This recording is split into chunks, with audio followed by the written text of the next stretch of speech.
If you stream on the PlayStation 5 and you have a very simple setup, you probably came across a problem with your audio, and that is you can only hear your game chat audio and the game audio, and that's it. And if you want to switch to party chat, you can't listen to game chat, you cannot listen to Discord and party chat at the same time. And when it comes to your music, depending on where you stream, you can get hit with a copyright, so you can't listen to music on the PlayStation 5. That being said, even if you do listen to PlayStation 5 music, it'll affect the performance of your PlayStation 5 depending on your Wi-Fi. But there is a solution. This will be the cheapest way you can listen to game chat, party chat, Discord chat, and music in the background, and anything else you want to listen to while you're playing games, and still pull audio from the game itself. Another problem I'll be fixing is not looking at the stream, or constantly looking at the stream when you don't have to. See, when I first started streaming, I would constantly look at the stream to see if anyone made a comment, followed, or subscribed, and constantly checking if there's activity.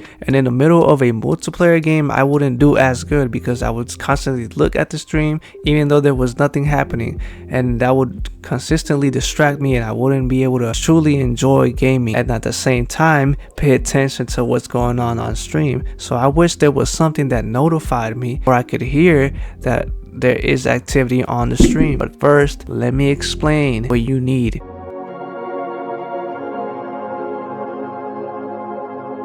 In order to do this, you need to have a gaming headset that has simultaneous audio mixing. If it does not have that, you cannot do this. And there are multiple gaming headsets that have this, but this will be the cheapest one. Does it need to be a gaming headset? Well, because if it's not a gaming headset that's not compatible with the PS5, it's also not going to work. So the headsets that do have simultaneous audio mixing are the SteelSeries RTX Nova Pro, coming in at $364. And then there's the Turtle Beach Stealth 700 Gen 3 coming in at $200, and Razer Barracuda Pro wireless gaming headset at $249. And there are other gaming headsets that have this simultaneous audio mixing feature, but at the end of the day, they're still way more expensive. And this is probably the cheapest way. By getting the Turtle Beach Stealth 700, you can get this feature and much more. So what is simultaneous audio mixing, and why do you need it to stream? When you pull audio from two different sources at the same time. So for example, I could be connected to the PlayStation 5 and my phone simultaneously, and I'll be able to hear both from the PlayStation 5 audio and my phone audio at the same time. As far as streaming goes, it'd be nice to know when you get a follow or subscribe and respond immediately when it happens,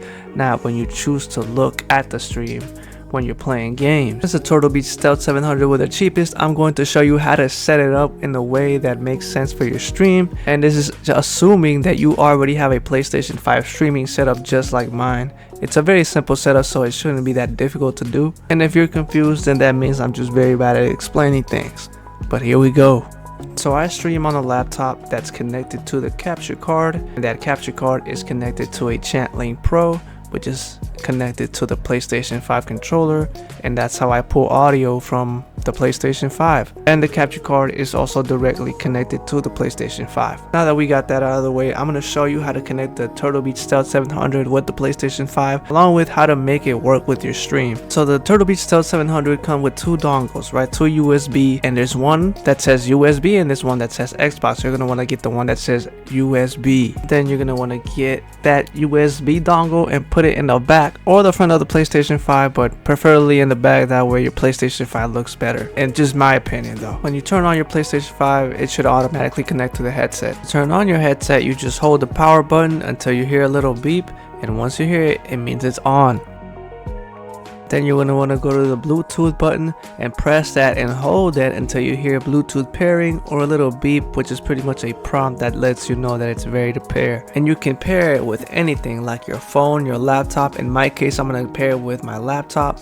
That way I can pull audio from the stream and I can hear whenever someone subscribes or makes a donation. Then I can also go to Discord, download Discord. You can even download the PlayStation app and go to party chat and go to YouTube, Spotify, SoundCloud, and listen to music as I'm gaming and streaming. If you don't want your chat or your stream to pick up the music that you're listening to, go to your desktop audio and click on the sound icon and make sure that it has a line over it. If you're streaming on Streamlabs, if you're streaming on OBS, then you need to go to your settings, go to audio and go to desktop audio and disable it. But here's another problem. When you connect your ChatLink Pro into your controller, if you have that headset will be disabled and you will only pull audio from that controller and you will not be able to hear anything from the headset. So here's what you need to do. You need to get a second controller. Once you get that second controller, plug it into the ChatLink Pro, then place it next to your PlayStation 5 and make sure that you have a charger connected to it, and make sure it's always charging when you're playing because you don't want it to die and not have your stream get any audio from the game. Before you stream, make sure that the controller that you're going to use for gaming gets turned on first, and then that extra controller gets turned on second, and you can place it anywhere that's not near you. That way you don't have to worry about that wire. When you turn on that second controller, make sure it's always under quick play. The reason you do this is so that you can still pull audio from the game without having to disable the headset audio that you're listening to. Now this extra controller, I bought it at Best Buy and it cost me $55 because it was used, and I really don't plan to use it at all. You don't have to get a brand new controller, you can just buy one that's used. I don't recommend you use that extra controller for gaming because it's possible that you can get stick drift on it. I'm not sure if it'll affect the game if that extra controller has stick drift because it's constantly moving, but I don't want to risk it and you shouldn't either. So in total, I really spent $255 plus taxes, and I still paid less than any of the other gaming headsets that offer that same simultaneous audio mixing feature. This is why I say it's the cheapest option, because any other headset with simultaneous audio mixing probably costs $300 and above plus taxes. So the Turtle Beach Stealth 700, they give you that feature and you're only paying $200, assuming that you don't already have a second controller. But if you don't, you can just buy one that's used. Now, to get notified whenever you get a subscriber, a follower, or a donation on Streamlabs, you just have to have your mini feed as an overlay. Make sure event sounds and event notifications are turned on, and yeah, that's how you do it. And thanks for watching.